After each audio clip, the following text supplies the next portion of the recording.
this case, as you can see with our field, with our diamond, we've kind of put our home base in the corner, and that's allowed us to have a clear kind of triangular shape towards first base. So any kind of ball that's hitting any of these walls and windows would be foul. Any balls that are actually hit and straight up towards the ceiling would count as a foul ball as well.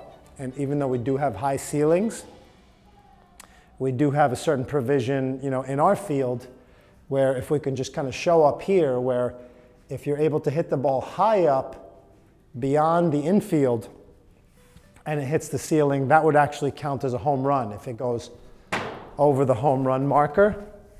And even up on that part of the ceiling, that would count as a home run.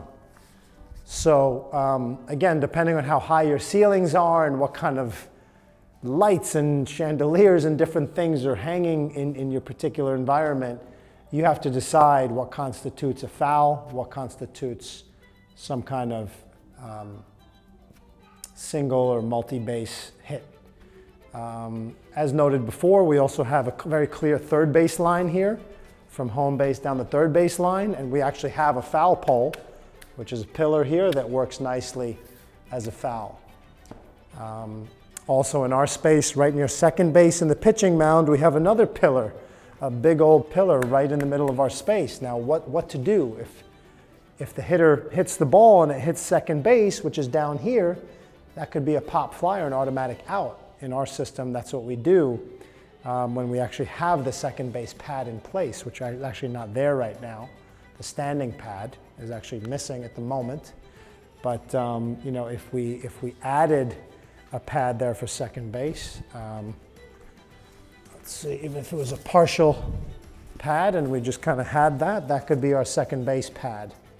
Something like that, or even something like, I'd put it that way.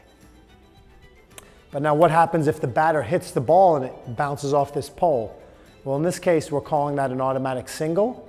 And then we have a field marker up here, that band, that green band, above which is a double, automatic double, right? Whereas if it goes all the way up to the ceiling there, that's actually a foul ball.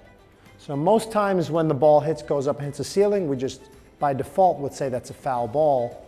Unless you have a really deep ceiling far close to the back wall, you might want to come up with your own rule to mark that as an extra base hit.